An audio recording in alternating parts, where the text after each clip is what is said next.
부터 13절까지 열왕기상 11장 9절로 13절까지 말씀입니다. 다 같이 한 목소리로 읽겠습니다. 솔로몬이 마음을 돌려 이스라엘의 하나님 여호와를 떠나므로 여호와께서 그에게 진노하시니라. 여호와께서 일찍이 두 번이나 그에게 나타나시고 이 일에 대하여 명령하사 다른 신을 따르지 말라 하셨으나 그가 여호와의 명령을 지키지 않았으므로 여호와께서 솔로몬에게 말씀하시되 내게 이러한 일이 있었고 또 내가 내 언약과 내가 내게 명령한 법도를 지키지 아니하였으니 내가 반드시 이 나라를 내게서 빼앗아 내 신하에게 주리라. 그러나 내 아버지 다윗을 위하여 내 세대에는 이 일을 행하지 아니하고 내 아들의 손에서 빼앗으려니와 오직 내가 이 나라를 다 빼앗지 아니하고 내 종 다윗과 내가 택한 예루살렘을 위하여 한 지파를 내 아들에게 주리라 하셨더라. 아멘. 오늘 열왕기 4강 네 번째 시간입니다. 열왕기상 11장부터 14장까지 오늘 공부하도록 하겠습니다. 전장인 열왕기상 10장에서 말씀해 보면요, 10장 말씀 얼른 보세요. 솔로몬이 엄청난 부를 이뤘고 강력한 군대를 만들었으며 또 주변국과의 관계에서 아주 훌륭한 교역들을 이루었다는 것이, 그래서 솔로몬 왕국의 절정기를 기록하고 있는 내용들이 나옵니다. 자, 22절에 보세요. 10장 22절에 21절 끝에서부터 보면 솔로몬 시대에는 은을 귀히 여기지 않았어요. 그만큼 금이 많았다는 이야기죠. 3년에 한 번씩 22절 보세요. 금과 은, 상아와 원숭이, 공작, 각종 진귀한 것들이 다 배를 타고 교역배를 타고 옵니다. 그리고 왕의 재산과 지혜가 세상의 어느 왕보다 크다라고 23절에 하나님의 지혜가 충만하였습니다. 26절에 병거와 마병이 아주 그냥 엄청나게 모여졌어요. 그래서 강력한 군대를 이루었습니다. 이렇게 놀라운 부흥 또 흥왕한 아주 솔로몬의 시대를 우리 지금 보내는 가운데 있는데, 오늘 11장에서는 그 분위기가 완전히 바뀝니다. 그 완전히 바뀌어서 솔로몬의 몰락이라고 말할 수 있는데요. 여러분, 나눠드린 유인물 이렇게 보시면 솔로몬이 여호와의 눈앞에서 악을 행함으로 말미암아 그 몰락을 시작하고 있는 것을 볼 수가 있습니다. 그 솔로몬의 추락과 이 몰락의 중요한 원인이 오늘 11장에 드러나고 있는데요. 그 원인이 뭘까요? 여자들이에요, 여자들. 11장 1절 보세요. 솔로몬이 바로의 딸 외에 이방의 많은 여인들. 그러니까 바로의 딸부터도 사실 좀 문제가 있는데 그 밖에 이방 여인들이니 그 나열되어 있습니다. 모압, 암몬, 에돔, 시돈, 헷 여인이라. 왜 이렇게 이방 여인들을 데려다가 같이 살았을까요? 혼인 관계를 유지하기 위함이죠. 그래서 정략 결혼을 하고요.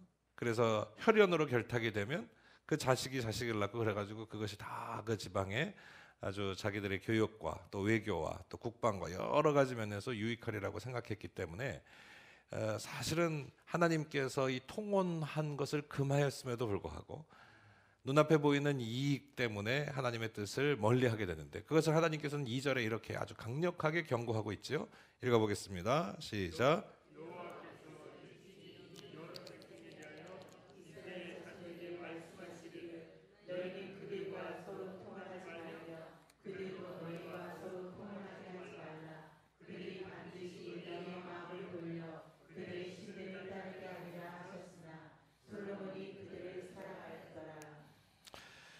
서로 통혼하지 말라 그랬어요.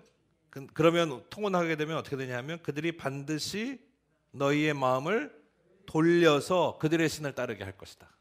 이게 하나님의 아주 중요한 경고예요. 지금 통혼하는 게 자기들 보기에는 괜찮은 것 같아. 당연히 이 정도는 내가 충분히 관리하고 다스릴 수 있을 것 같아. 아이, 여자 하나들인 것 같고 내가 이게 문제가 생기겠어? 아유, 그가 가지고 있는 무슨 조그마한 우상이 그게 무슨 문제가 생기겠어?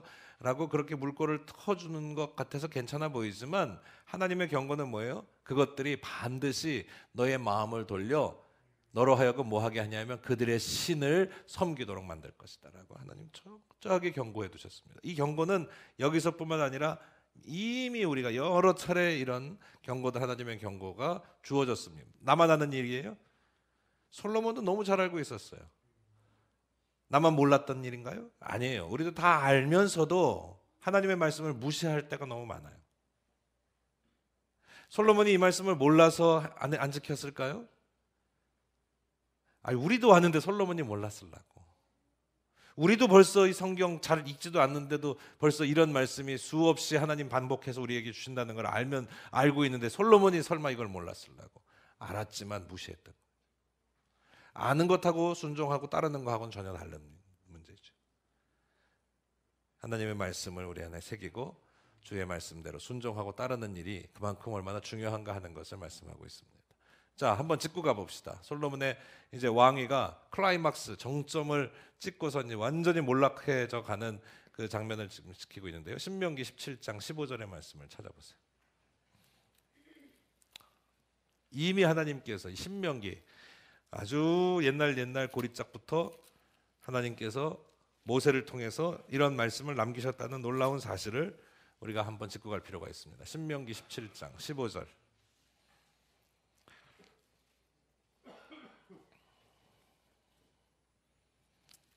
하나님께서 이미 모세를 통해서 이런 예고를 하시는 거예요. 14절부터 봐야 되겠네요. 내가 내 하나님 여호와께서 내게 주시는 땅에 이르러 그 땅을 차지하고 거주할 때에, 즉 이렇게 지금 이 신명기에서 나오는 무대는 어디냐 하면 광야 시대죠. 아직 광야예요. 아직 땅을 들어가지 못했어요. 근데 그 땅에 들어가거든 이런 일이 생기게 될 것을 하나님께서 예고하시는데, 그때 만일 우리도 우리 주위의 모든 민족들과 같이 우리 위에 왕을 세워야 되겠다는 마음이 들거든. 그래서 왕을 세우지요. 하나님 원치 않으셨지만 저들이 달라고 해서 세웠단 말이에요. 그렇죠? 그때 처음 세운 선지자가 누구예요? 답을 말해버렸네. 사울 선지자고 선지자가 사무엘이고, 사무엘이 세운 첫 번째 왕, 두 번째 다윗, 세 번째 지금 솔로몬 시대예요. 그렇게 솔로몬 시대죠. 자, 그때 15절 반드시 내 하나님 여호와께서 택하신 자를 내 위에 왕으로 세울 것이다. 이게 조건이에요. 하나님이 택하신 자를 세울 것이다. 하나님께서 임명한 자를 세울 것이라는 거예요. 두 번째 16절 그는 병마를 많이 두지 말라. 많이 두지 말 것이다. 왜냐하면 그 병마로 인해서 그 백성들이 고통을 당하게 될 것이다. 그 다음에 17절 그에게 아내를 많이 두라. 그래서 옛날에 그 사극 같은 데 보면 사직을 온전케 하옵소서, 그게 뭐냐 하면 그 자손을 많이 보라는 얘기죠. 그러니까 자식을 많이 두라, 여인을 많이 둬서 자식을 많이 두라. 17절 그에게 아내를 많이 두어 그 마음이 미혹되지 말게 할 것을 하나님께서 미리 경고하셨어요. 그 다음에 17절 끝에서 보세요. 은금을 많이 쌓아두라. 쌓지 말라. 쌓지 말라. 이렇게 이미 하나님께서 왕을 세우게 될 때에 경고하셨던 내용을 솔로몬은 싹 다 어겼네요. 은금도 많이 쌓아뒀고 마병과 병거도 많이 부렸고, 더군다나 오늘 여기서는 11장에서는 여자들도 많이 거느렸는데, 여자들이 몇 명이냐 하면 3절에 나오네요. 후궁이 첩이 대단하네요. 와, 그의 여인들이 왕의 마음을, 이 여자들이 1000명인 걸 어떻게 한 명도 감당을 할까 말까인데 1000명의 여인들이 왕의 마음을 완전히 돌아서게 해버렸다는 것이죠. 솔로몬이 나이가 많아졌습니다. 4절에 보니까요. 솔로몬이 나이가 많으니까 그 젊을 때 기력이나 어떤 용맹이나 지혜나 이런 것들이 다 쇠퇴하기 마련이죠. 그러니 더 여자들이 더 강성해질 수밖에 없어요. 그 여인들이 그의 마음을 돌려서 뭐 하게 했어요? 다른 신을 따르게 했어요. 하나님께서 경고하고 예고한 대로 그렇게 됐습니다. 그래서 다른 신을 따르는데요, 다윗의 마음과 같지 않다고 그랬어요. 항상 열왕기 역대기는 누구랑 비교한다고요? 다윗하고 비교. 우리가 살려면 다윗의 길을 가야 돼요. 근데 이제 오늘 등장하지만 결국 다윗의 길을 가지 아니한 그 반대를 예전의 비교는요, 사울과 다윗을 비교하죠. 그죠? 그래서 사울과 다윗을 비교합니다. 이게 이제 사무엘서의 주된 내용입니다. 근데 지금 우리 사무엘서를 지나서 열왕기서를 공부하고 있잖아요. 열왕기서의 주된 비교는 다윗하고 누구냐 하면요, 여로보암입니다. 다윗하고 여로보암을 비교해요.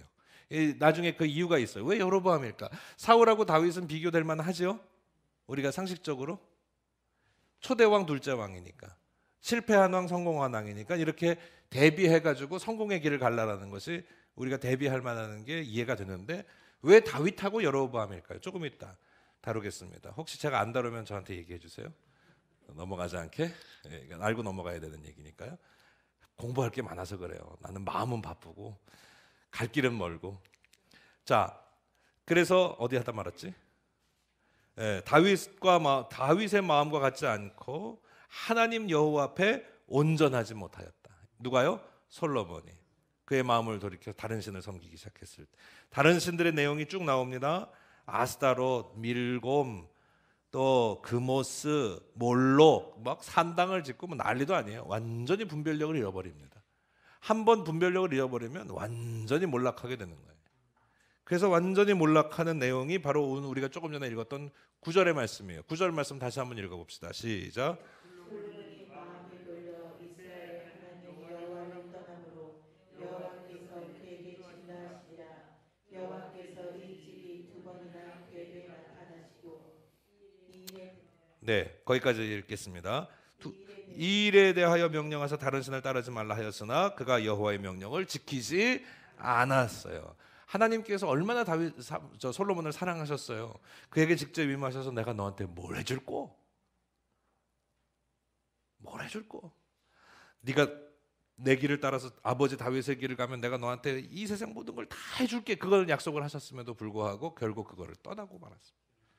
영적인 간음이죠. 이게 우상 숭배가 하나님을 향한 배반의 모습입니다. 결국 이 일이 이스라엘과 유다가 분열되고 패망하게 되는 가장 결정적인 요인. 여러분 결론부터 얘기하면 열왕기의 말씀은 후대에 지어져서 선대의 왕들이 우리의 역사가 도대체 어땠길래 우리가 지금 이렇게 망했는가, 바벨론 시대에. 그거를 살펴보는데 여러 가지 분석 요인들이 있겠죠. 우리가 군사력도 약했고 경제력도 약했고 우리가 지식도 부족했고 우리가 너무 교만했고 우리가 너무 부지런하지도 못했고 미개했고 다른 나라의 교육들 외교에도 여러 가지 분석 백서들이 이렇게 나올 거 아닙니까? 분석.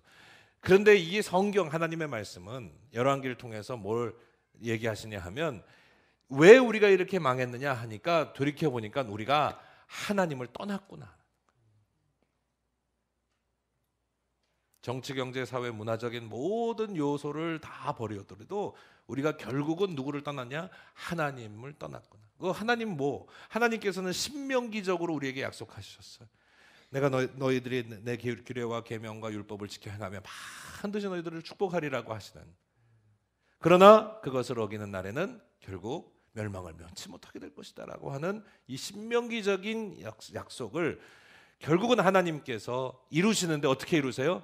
떠난 것을 멸망시키심으로 이루셨구나. 그래서 결국 이 자리에서, 이 끝자리에서, 역사의 이 자리에서 지금의 모습을 통해서 과거의 모습을 살필 때 우리가 앞으로 가야 할 길은 다시 하나님께로 돌아가야 하는 길이구나 하는 것을. 그래서 이 말씀이 우리에게 주는 교훈도 그렇지요.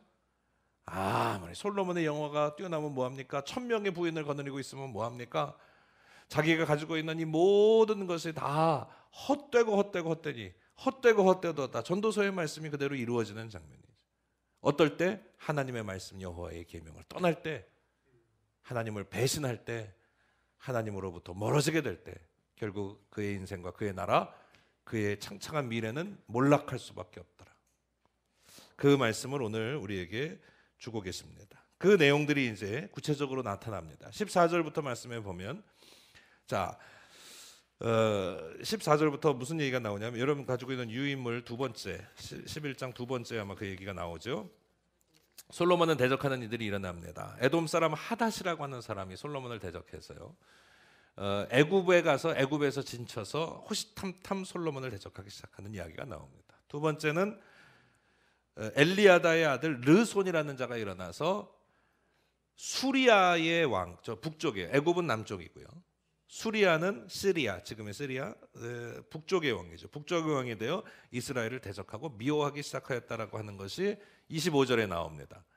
그러면 이 내용이 어떻게 되냐면 11장의 내용이 오늘에게 말하고자 하는 것은 내부적으로 무너지기 시작했고 외부적으로도 적들이 생기기 시작했어요.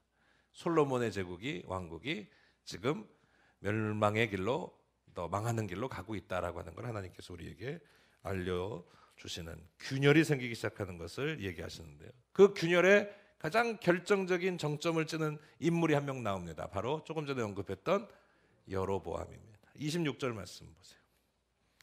읽어봅시다. 26절 시작.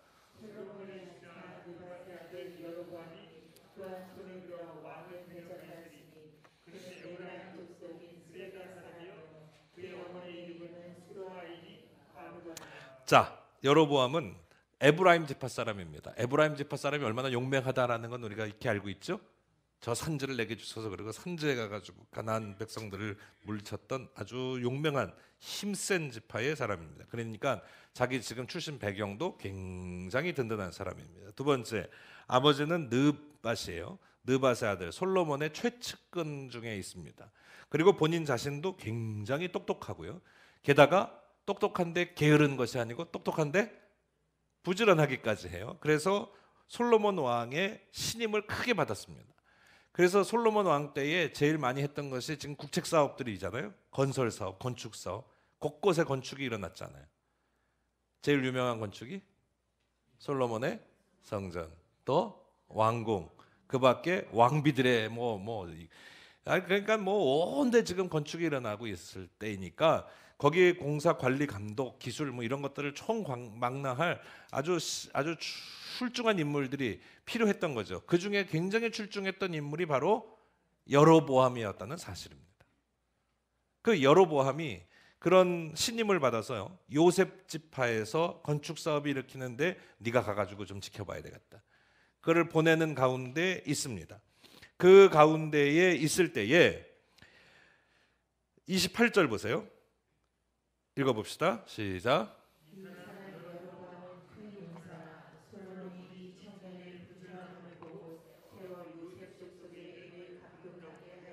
지금 그 얘기죠.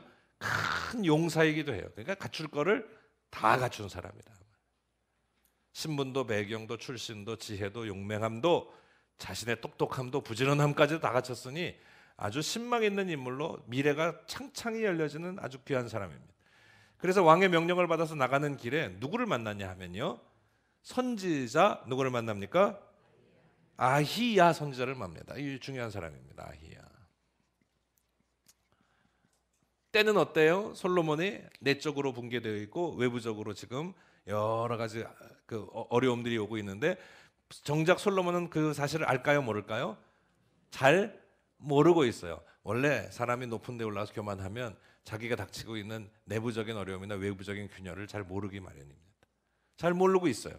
근데 그때 이미 하나님께서는 선지자 아히야를 통해서 움직이기 시작했어요. 여로보암에게 찾아갔습니다. 그리고 길을 같이 가다가 자기가 입고 있는 옷을 쫙 적지세요. 옛날에 옷을 찢는다는 건 굉장히 중요한 일이죠. 옷을 찢고 하나님 앞에 회개한다든지 옷을 찝어서 통곡한다든지 옷을 찢었다는 건 아주 극단의 결연한 각오를 아주 비치는 일이 아닐 수가 없습니다. 근데 옷을 찢었는데 하필이면 몇 조각을 나눠요? 12조각을 나눠요. 뭘 상징합니까? 12지파를. 그러면서 10조각을 딱 주면서 네가 앞으로 10조각 이 나라의 10지파를 다스리게 될 것이다. 그러고선 딱 하나님 말씀을 딱 맡기는 거죠. 그게 신탁이요. 위임을 딱 해주죠. 그러면서 여로보암에게 하나님께서 뭐라고 말씀하시느냐 하면 아주 크게 말씀하시는데요. 다 읽을 수는 없고 35절 읽겠습니다. 시작.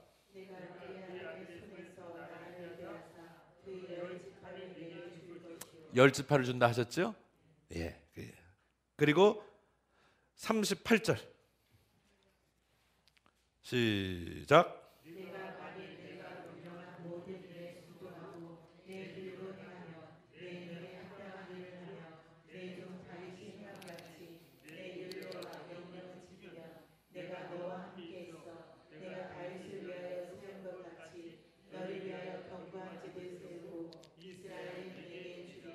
아멘. 누가 하신 말씀이에요? 여호와께서 누구를 통해서? 선지자를 통해서. 지금 이 여로보암에게 정말 놀라운 약속을 하고 계시는 거 아닙니까? 정말 놀라운 약속을 하고 계시는 거예요. 솔로몬의 시대가 무너지고 새로운 하나님의 계획이 이 여로보암을 통해서 일어날 것을 약속하고 계시는 가운데 있습니다. 그렇게 하나님께서 여로보암을 통해서 약속하셨어요. 엄청난 약속을 여로보암이 받았습니다. 그러면 뭘 해야 됩니까? 그러면 뭘 해야 될까요? 그 약속을 지켜야죠. 뭘 해야 될까는 여러 가지가 있을 수 있어요. 그 하나님의 약속을 받았으면 가슴이 아마 뛸 거예요. 아, 나 같으면 뭘 해야 될까? 이런 하나님의 약속을 받았으면 나 같으면 뭘 해야 될까? 당장 군대를 일으켜? 당장 뭔가를 해? 여러 가지 있을 수 있겠지만 이 여로보암에게 좀 아쉬운 거는 뭐냐 하면 이런 약속을 받았으면 그 약속을 품고 뭐 해야 돼요? 기도해야 돼요. 이 약속을 품고 기다려야 돼요. 뭘 기다려야 됩니까? 하나님의 때를 기다려야 해요. 맞습니까? 여러분 같으면 그럴 것 같죠? 저는 그럴 것 같아요. 하나님이 엄청난 약속을 받았으면 받았어! 그러면서 나가가지고 막 설레발치고 돌아다닐 게 아니고 그 약속을 받았으면 어떻게 해요? 가슴에 품고 정말 이런 때가 언제 올 것인가를 기다리고 참고 구하고 하나님 앞에 기도하고 온전한 예배자로 하나님 앞에 더 서기를 힘써야 해요. 맞죠? 근데 여로보암 통해서 하나 아쉬운 거는 거슬러 올라가 봅시다. 성경 거슬러 올라가면 27절 이렇게 보세요. 조금 전에 26절도 읽었는데요. 그가 손을 들어 뭐해요? 왕을 대적하였다. 그러니까 이게 시점이 약간 엇갈리긴 하는데요. 시점이 엇갈리긴 하는데 26절, 27절은 솔로몬을 일반적으로 이렇게 얘기했던 거예요. 그러니까 여로보암이 느바세 아들인데 왕을 대적하였다는 사실을 미리 앞세워서 여로보암을 소개하고 있어요. 근데 이런 하나님의 약속을 품고선 여로보암이 뭐 했냐 하면 손을 들었다 하는 건 벌써 마음이 발동이 시작했다는 거죠. 여러분, 말보다 행동이 빠른 사람들이 많죠?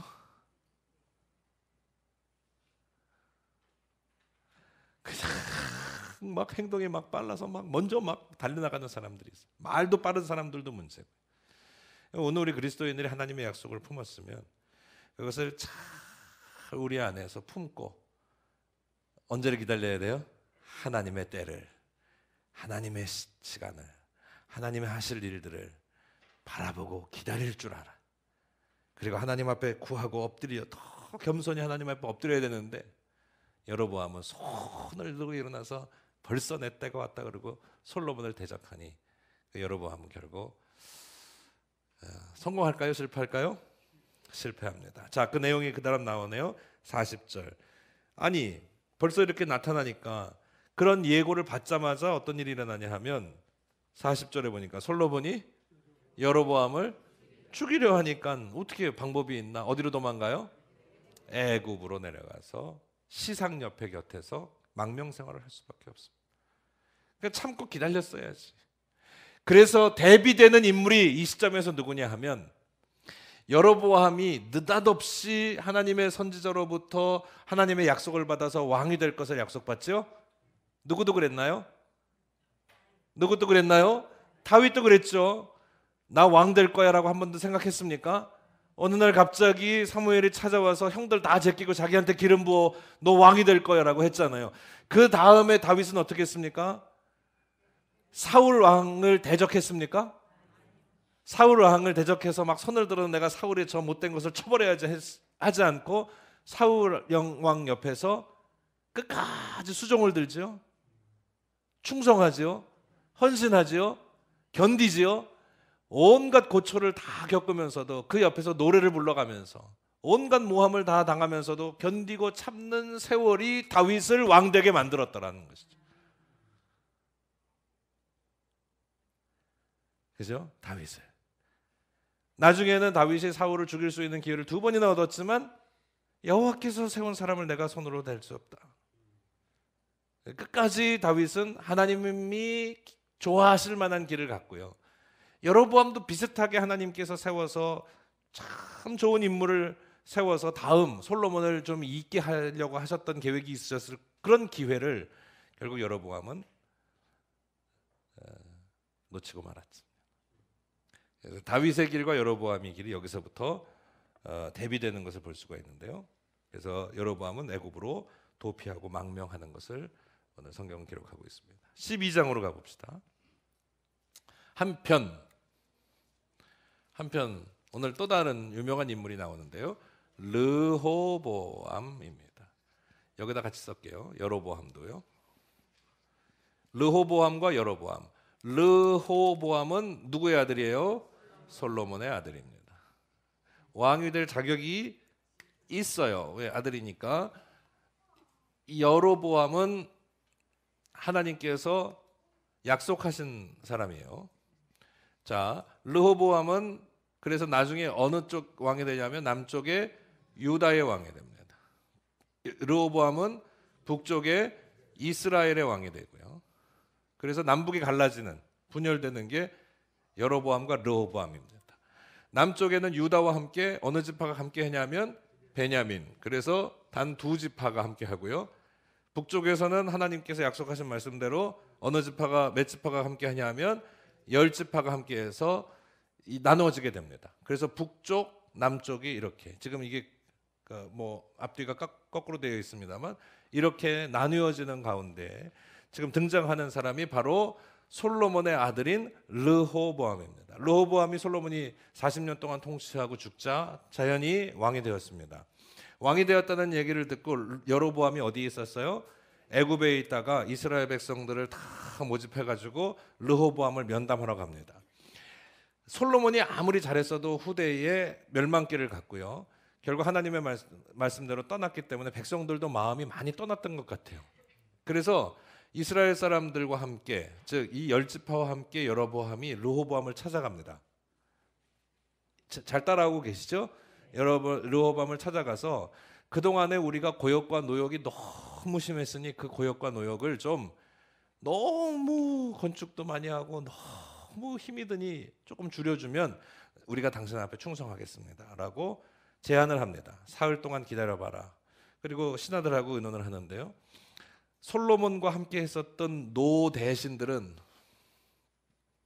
그 노역을, 그 부탁을 들어주자 말자. 들어주자. 그런데 그 얘기를 듣더니 그 말도 옳다 생각했겠죠. 그런데 지금 노 대신들, 즉 아버지와 함께 했던 노 대신들의 말을 들으면 자기의 위신이 떨어질 것을 아마 바보 같은 르호보암이 생각을 했겠죠. 그래서 누구 하냐면 젊은 측근들의 얘기를 듣습니다. 노 대신 젊은 측근들의 이야기를 듣는데 젊은 측근들은 뭐라고 얘기해요? 그 고역을 줄이지 말고 더 세게 해라고. 너희가 지금까지는 채찍으로 쳤으면 이제 앞으로는 뭘로 친다 그랬어요? 전갈 채찍으로 치리라 그러고선 이 찾아온 여로보암과 10지파를 그렇게 겁박을 주고 협박을 주니까 결국 이들의 마음이 홀딱 떠나버려서 결국 이 일이 두 나라를 분열시키는 일이 되고 말았습니다. 그래서 돌이킬 수 없는 강을 건너게 되는 사건이 바로 지금 열왕기상 12장에 나오고 있는 것을 보고 있습니다. 노 대신의 자문을 버리고 젊은 측근의 자문을 택하는 어리석음. 솔로몬이라고 하는 엄청나게 지혜로운, 가장 지혜로운 자의 아들이 왜 이렇게 멍청한 일을 했을까? 지혜가 부족했어일까? 15절로 가봅시다. 12장 15절. 왕이 이같이 백성의 말을 듣지 아니하였으니 이 일은 이미 하나님께서 여호와께로 말미암은 것이라고. 이미 하나님께서 이렇게 마음의 결정을 하셨구나. 그런 뜻도 있습니다. 그리고 또 한 가지 우리가 이 말씀을 하나님 말씀에서 좀 해석해서 보면 르호보암이 어리석음은 원로들의 노 대신에 아주 유능했던 솔로몬의 신하들의 말을 무시해서였어요. 젊은 측근들의 아주 경솔한 말을 받아서 사람의 말 때문에 저는 그렇다고 생각하지 않습니다. 여기 15절 여호와께서 이들을 이렇게 이렇게 여호와께로부터 말미암았다라고 하는 이 말의 그 안에는 사람의 말을 누굴 따르고 누굴 안 따르고가 아니라 뭘 하지 않았냐 하면 하나님 앞에 여쭙지 않았다. 하나님 앞에 묻지 않았다. 이 국가의 명운을 가름할 아주 중대한 위기 아닙니까? 그런데 하나님의 사람이라면 당연히 대신들의 말을 듣고 무슨 뭐 측근들의 말을 듣고 할 그 얘기가 아니라 뭘 했어야 돼요? 3일 동안의 말미가 있으면 최소한 뭐 했어야 돼요? 하나님 앞에 엎드려 했어야지. 그게 바로 여호와께서 그렇게 이미 만들어 가시는 가운데 있다라고 말할 수 있는 성경의 해석이죠. 우리도 마찬가지입니다. 무슨 일이 닥치면 누구한테 어떤 자문을 받을까? 누구한테 어떤 도움을 받을까? 어떤 일이 닥치면 사실 저만 해도 그래요. 그럴 때가 많은 것 같아요. 어떤 일이 닥치면 핸드폰을 열어서 누구한테 연락해보지? 내 전화번호를 누구한테 빨리 누구 해보지? 그보다 앞서야 될 일이 뭐예요? 하나님 앞에 여쭈. 하나님 앞에 묻는 거. 그거 잘했던 사람이 저는 성경에 보면 느헤미야예요. 예루살렘이 망했어요. 지금 이제 이 시점이 느헤미야 시점하고 가까우니까요. 지금 이 글을 쓰고 있는 시점이. 그 느헤미야가 어땠어요? 자기가 왕의 최측근 가운데 있었음에도 불구하고 예루살렘이 성이 무너지고 성문이 불탔다는 소식을 듣고 울며 수일 동안 금식하고 하나님 앞에 엎드려. 그랬더니 하나님께서 그를 왕의 더 측근으로 술 맡은 관원의 자리를 올려. 그래서 술 맡은 자는 최측근이 근심의 얼굴을 하고 있으니 너 무슨 일이냐 그랬더니 그때 느헤미야 1장 12절인가요? 그가 여호와 하나님 앞에 잠시 묵도했다는 표현이 참 기가 막힌. 지금 왕이 자기 앞에서 너 왜 얼굴에 근심빛이 있니? 그러고선 하문하는데 추상과 같은 말 아닙니까? 그런데 그 잠깐 순간이라도 하나님 앞에 묵도하였다. 그러면 그 말은 느헤미야는 왕의 사람이에요? 하나님의 사람이에요? 그래서 세상 사람의 길을 가지 말라는 것이 아니에요. 우리는 세상의 어떠한 자리에 가장 높은 자리에 있다 할지라도 어떤 사람이 되야 되냐 하면 하나님의 사람이 되어야 돼요. 하나님의 사람. 그래야 하늘의 지혜를 은혜를 주시고 하나님의 역사하여 주시는. 그래서 느헤미야 1장에서 계속해서 거듭해서 하는 말이 하나님의 선한 손이 나를 도우셨다라고 말하지 않습니까? 기도하는 사람 하나님 붙드는 사람은 하나님 선한 손이 나를 도우신다. 여러분 하나님의 선한 손에 이끄심을 받기 위하여 사람의 말과 세상의 지혜가 아니라 하나님의 은혜와 지혜를 구하는 주의 백성들이 되시기를 축복합니다. 자, 그래서요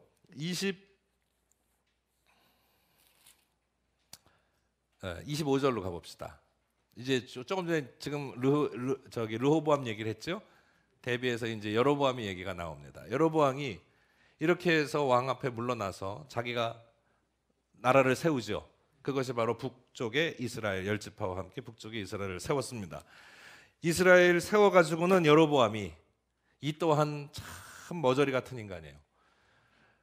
이 또한 여로보암이 10지파를 데리고선 나라를 세워놓고선 제일 먼저 한 일이 뭐냐 하면 제일 먼저 한 일이 뭔지 아세요? 금송아지 2개를 만듭니다.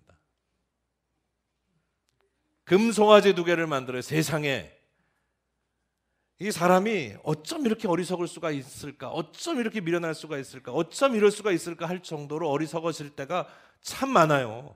그래서 우리가 하나님 앞에 정말 제대로 서 있어야 됩니다. 금송아지 2개를 만들어서 하나는 어디다 놓고 베델, 하나는 다한에다 놔요. 그게 다 북쪽 지방이에요.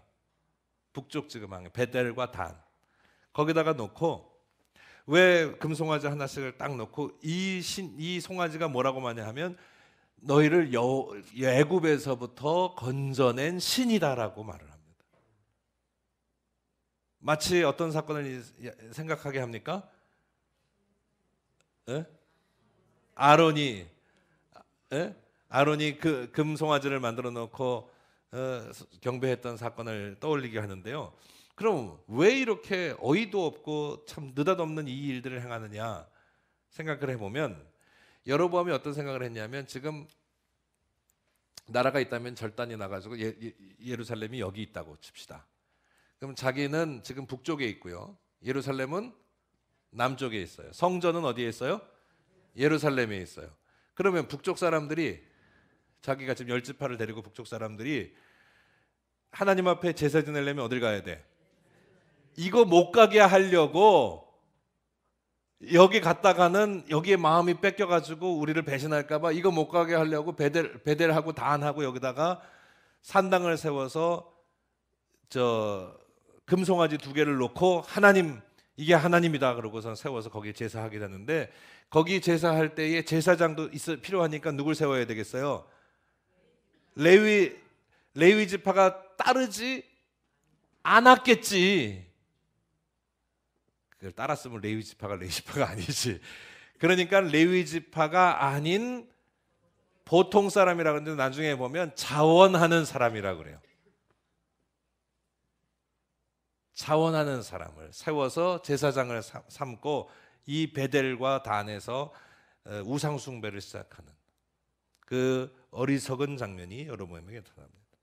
즉 예루살렘을 뭔가 대체하고자 하고 싶은 경쟁심에서부터 발로고요, 자기가 정통성이 부족함에 대한 두려움 때문에 이런 어이없는 일들을 벌이게 되죠. 그래서 가장 어리석은 결정이고, 결국은 스스로 아주 최고의 악수를 두게 되는 여로보암의 어리석은 모습을 우리가 12장에서 확인할 수가 있습니다. 그러면 이 단이 어떻게 됐느냐 하면, 이 13장으로 가보면요, 어떤 일이 일어납니까? 13장 1절을 보세요. 13장 1절 읽어봅시다. 시작.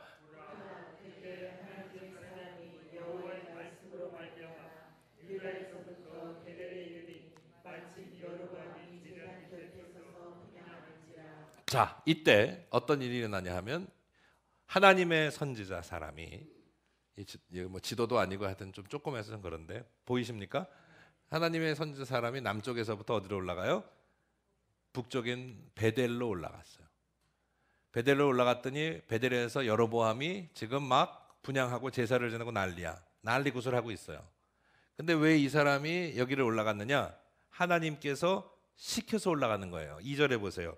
하나님의 사람이 제단을 향하여 여호와의 말씀으로 외쳐서 이르되, 뭐라고 하냐면, 제단아 여호와께서 이와 같이 말씀하시기를, 다윗의 집에 요시아라고 하는 이름의 아들을 낳으리니 그가 내 위에 분향하는 산당 제사장을 내 위에서 제물로 바칠 것이요. 즉 지금 하고 있는 이 꼴을 볼 수가 없다. 지금 여기 제사장이라고 말하는 이들이 니들이 제물이 될 것이다, 그 얘기예요. 그 다음 보세요. 내 위에서 제물로 바쳐질 것이요, 또 사람의 뼈를 내 위에서 사르리라. 그렇게 되면 이 제단에 사람이 올라가게 되니까 사람의 뼈를, 원래 이게 사람을 할 수 있습니까 없습니까? 이건 엄청난 저주의 말을 누가 하냐 하면, 유다 남쪽에서부터 올라간 하나님의 사람이 이 말을 합니다. 왜 그럴까요? 북쪽에는 그 말을 할 사람이 없었다라고 하는 뜻이기도 합니다. 그러니까 목숨을 걸고 용기를 내서 이것이 잘못된 일이라고 말할 수 있는 사람이 없다는 거예요.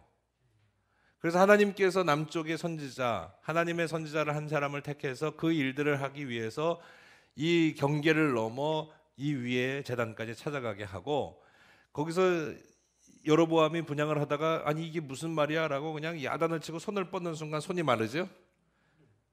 손이 마르는 내용이 나오잖아요.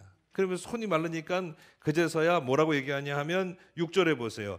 왕이 하나님의 사람에게 말하여 이르되, 청하건대 너는 나를 위하여 내 하나님 여호와께 은혜를 구하여 내 손이 다시 성하게 하라.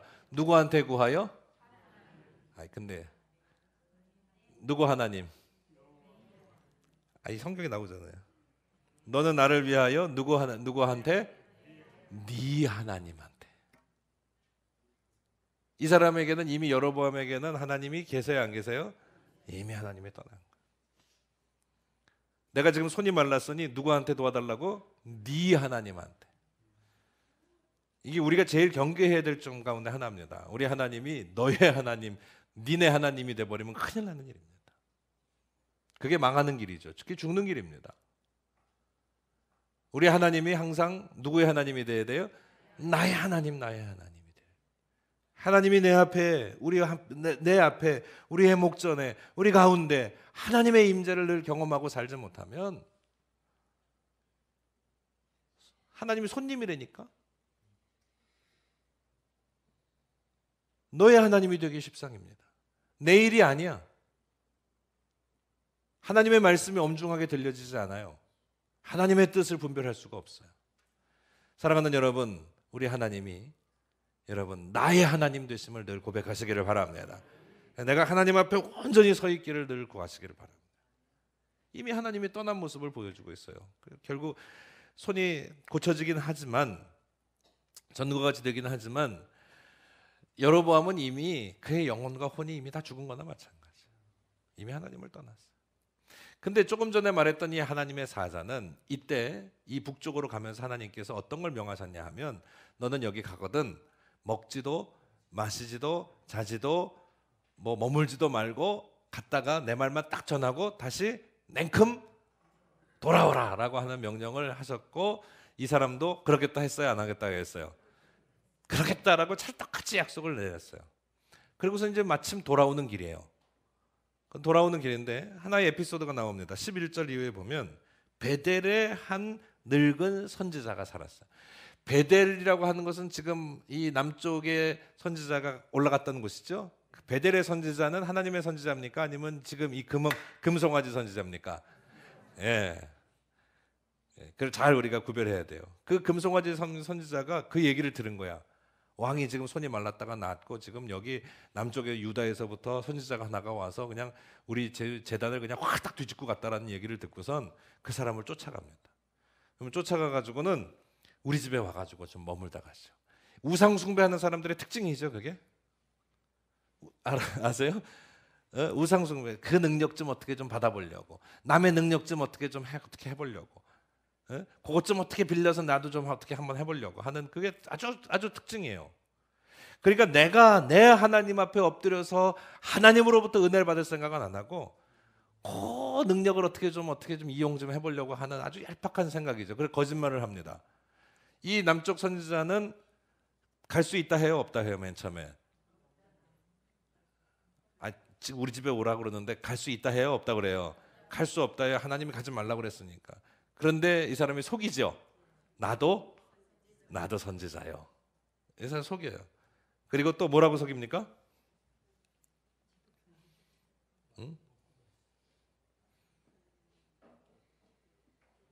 그게 어디 나오나요? 18절. 나도 그대와 같은 선지자라. 천사가 여호와의 말씀으로 내게 이르러서 너를 집에 데리고 오라고 그랬다.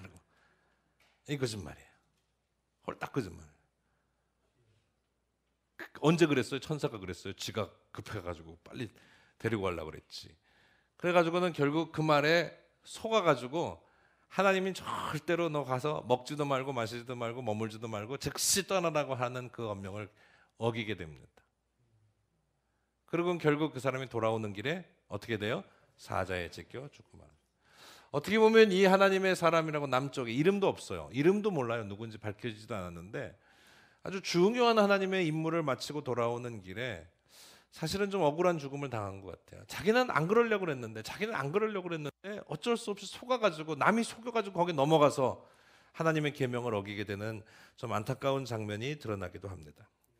그러나 오늘 이 말씀 속에서 오늘 우리가 다시 한번 하나님의 엄중한 경고를 살필 수 있어야 합니다. 준엄한 경고. 하나님의 말씀과 계명이 얼마나 철저하고도 분명하게 그 약속 하나까지 철저하게 지켜져야 하는가 하는 것을 이 사람이 죽음을 통해서 우리에게 가르쳐주고 있는 것이나 마찬가지입니다. 이 사람의 잘못이라고, 전적인 잘못이라고 말하기는 좀 어렵습니다. 속아가지고 그렇게 해서 어쩔 수 없는 상황이 있었지만, 그러나 아쉬운 점이 분명히 있다면 이 하나님의 사람 선지자는 더 분명하고 더 철저하게 단호하게 하나님의 말씀대로 지켜서 그 자리를 떠나 내려왔어야 한다는 사실이죠. 그만큼 하나님의 말씀이 분명하고도 철저하게 완전하게 우리 안에서 든든하게 서 있지 못하면 우리는 세상의 어떤 유혹에도 넘어가기 십상이고 거기에 휩쓸려 빨려가기 십상이고 거기에 속아 넘어지기 십상이라는 사실을 분명한 경고로서 오늘 우리에게 주고 계시는 것이죠. 그래서 하나님의 경고는 일벌백계와 같이 더 철저하게 하나님의 뜻을 따라야 된다는 것을 우리에게 알려주고 있습니다. 하나님의 중요한 아주 준엄한 교훈이죠. 하나님의 준엄한 교훈. 저는 이 말씀을 보면서 누가 생각나냐 하면 사도행전의 아나니아와 삽비라가 생각이 났습니다. 뭐 잘못했어요? 자기 재산 팔아가지고 하나님 앞에 잘 드렸는데 근데 그거를 어떻게 하나님 베드로 앞에 여기셨냐 하면 성령을 속이는 일이라. 하나님 앞에 온전하다라고 하는 어떤 의미입니까? 아주 투명한 것을, 깨끗한 것을 말합니다. 온전하다는 건 투명하고 깨끗한, 하나님이 딱 들여다보시기에 두 마음이 없어, 뭔가 감추고 꺼리끼는 것이 없어, 깨끗하고 투명하다는 것을 온전하다고 얘기하는. 오늘 하나님의 사람으로 하나님의 준엄한 경고 앞에 우리가 서 있음을 정말 두려워하는 마음을 가져야 합니다. 하나님을 정말 두려워하지 않았던 사람이 바로 이 여로보암이죠. 하나님을 두려워했다라면, 그 말씀 한 구절 한 구절을 지키는 것이 얼마나 소중한가는 걸 알았다라면 여로보암이 감히 금송아지를 만들어서 이것이 우리 하나님이다라고 말할 수 있었을까? 결국 이 왕조는 시작부터, 여로보암은 뭐 지금 죽지 않고 살아있는지 모르지만 그 정신도 썩었고 그 역사의 방향도 잘못됐고 그 나라와 민족의 가치도 잘못됐기에 결국은 멸망당할 수밖에 없었다.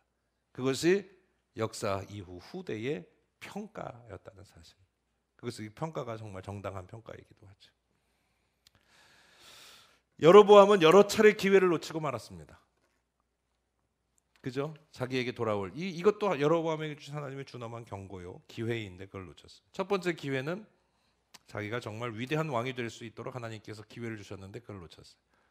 두 번째 기회는 하나님의 선지자를 통해서 분명히 경고하셨음에도, 그 지금 베델의 제단을 뒤엎으신 거 아니에요? 그럼에도 그걸 깨닫지 못했습니다. 14장으로 가보면 세 번째 기회를 하나님 주십니다. 어떤 일이 생기죠? 여로보암의 아들인 아비야가 병이 듭니다. 그러니까 자기 가장 사랑하는 자를 하나님께서 치셔서 병이 듭니다. 그러면 정말 우리가 하나님의 뜻을 조금이라도 알고 묻고자 하는 사람이면 이게 그 사인인 걸 알죠. 이 정도 되면 알아야 되죠. 알아야 됩니다. 이게 하나님이 나를 바로 세우시기 위한 작업이라. 그거를 잘 알았던 사람이 누구냐 하면 아까도 대비했던 다윗이에요. 맞아요? 기억 안 나세요? 다윗이 밧세바와의 간음 사건에서 아들을 하나 낳는데 그 아들이 시름시름 앓으니까 어떻게 해요? 하나님 앞에 매달리잖아. 내가 하나님 앞에 돌아가는 사건. 다윗이 그 이후로도 그 가족 사이에 그 형제들, 그 자녀들 때문에 문제가 많았어요. 그때마다 하나님 앞에 다윗이 어떤 마음을 품었냐 하면, 내가 이게 내 죄니까 내가 책임져야 돼. 그 일로 말미암아 내가 하나님 앞에 더 철저히 서기를 간구하고 그 잘못을 하나님 앞에 온전히 올려드리면서 더 하나님을 두려워하는 자의 모습으로 섭니다. 그게 하나님께서 원하셨던 마음이 합한 자, 마음이 맞은 자 다윗의 길이고요. 여로보암은 하나님께서 이와 같이 여러 차례의 경고에도 불구하고 무슨 뜻인지 깨닫지 못하고 오히려 편법을 쓰고 오히려 하나님을 능멸하고 하나님을 경멸하는 일들을 서슴지 않고 벌이고 있는데 오늘도 나타납니다. 14장 2절에 보세요. 아들이 지금 병들어서 죽게 되었어요. 그러니까 지도 안 거야. 이게 하나님께서 뭔가 나에게 하시고자 하는 걸 지도 알았어요. 그래서 누구를 찾아가라고 말합니까? 누구를 찾아가려고 해요? 선지자 아야. 왜 이 사람을 찾아갈까요? 11장에서 자기에게 하나님의 약속을 전해준 사람이 바로 아히야예요. 11장에서 우리가 오늘 첫 장에 다뤘던 그 아히야가 여로보암에게 네가 이스라엘의 10지파를 맡아 옷을 찢으면서 약속을 전해줬던 선지자가 바로 아히야라니까. 그러면 누가 갔어야 돼요? 지가 가야지. 누구를 보내요? 이 머저리지 뭐. 이 머저리지. 여자들이 용감하다니까 엄마들이 용감하다니. 엄마들이 용감하고 여자들이 용감해. 변장을 하고 찾아갑니다. 변장을 한다고 모릅니까? 하나님의 선지자가 딱 보니 발걸음만 들어도 알지. 그러면서 탁 하나 하는 얘기가 네가 아닌 척하고 들어오지만 결국은 네가 바로 여로보암의 저 아내로구나. 네 아들은 결국은 죽게 될 것이다. 근데 그냥 죽는 게 아니고요. 12절에 네 아들은 결국 죽을 것인데 13절을 보세요. 온 이스라엘이 그를 위하여 슬퍼하며 장사하게 될 것이다.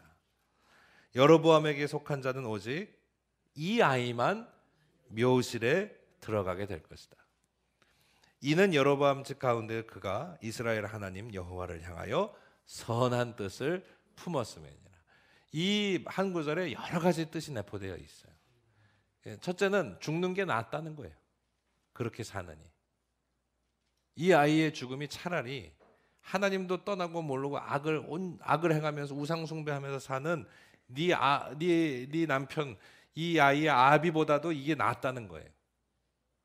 이 말 안에는 또한 오직 이 아이만 하나님께서 편안한 죽음으로 이끌어 주시겠다라고 하는 뜻이에요. 나중엔 다 멸문제하를 멸치 못하게 될 것이라는 여러 가지 의미들을 갖고 있어요. 그리고 이 아이만이 오히려 정말 하나님을 사랑하는 뜻을 품은 거는 진짜 이 아이밖에는 없다라고. 그러면 이 말은 무슨 말이냐면 이 속에 이 가운데 하나님을 정말 사랑하는 마음을 가진 사람이 하나도 발견되지 못하였다라고 하는 의미들도 되는 겁니다. 우리에게 이 하나님 주신 엄중한 경고를 들어야 됩니다. 결국 그 아이가 죽고 선지자에게로부터 여로보암의 죄가 낱낱이 드러나게 됨으로 말미암아 이 여로보암이 결국 앞으로 어떻게 될 것인가 하는 것을 분명히 얘기하고 있는데요. 결국 이 여로보암도 이제 죽고 말죠. 그러니까 남북이 결국은 완전히 갈라지고 맙니다. 여로보암은 몇 년 동안 왕이 됐다가 죽었냐 하면 22년 동안. 어느 쪽이요? 남쪽, 북쪽? 북쪽의 왕이에요. 르호보암은 몇 년 동안이요? 17년 동안이요. 남쪽, 북쪽? 남쪽 유다의 왕으로 지내다가 죽고 나서요. 그래서 이스라엘은 결국 남과 북으로 완전히 갈라져서 분열이 됩니다.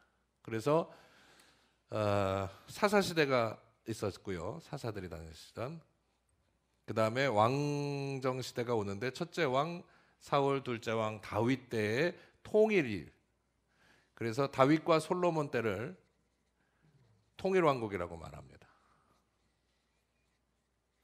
통일왕국이 만들어지기까지 얼마나 어려웠는지 아시죠? 왜냐하면 이스라엘은 12지파 공동체이기 때문에 이 지파들의 의견이 다 달라요. 이 통일왕국이 이어지기가 얼마나 어려웠는데 불과 100년이 되지 못해서 나라는 완전히 둘로 갈라지고 있는 것을 보게 됩니다. 이 둘로 갈라지는 역사적인 사건을 성경에서 보면서 우리는 우리나라의 현실적인 문제들도 살피지 않을 수가 없습니다. 이 나라 민족을 위해서도 기도해야 합니다. 우리가 왜 이렇게 갈라졌는가? 또 여러 가지 평가들이 있을지 모르겠습니다. 이스라엘도 그런 왜 우리가 이렇게 갈라져서 고욕을 당하는가? 여러 가지 평가들이 있을지 모르는데 아까도 얘기했지만 우리가 이렇게 갈라져서 이렇게 고욕을 당하고 이렇게 어려움을 당하는 건 무엇 때문이다? 우리가 하나님을 떠났기 때문이다.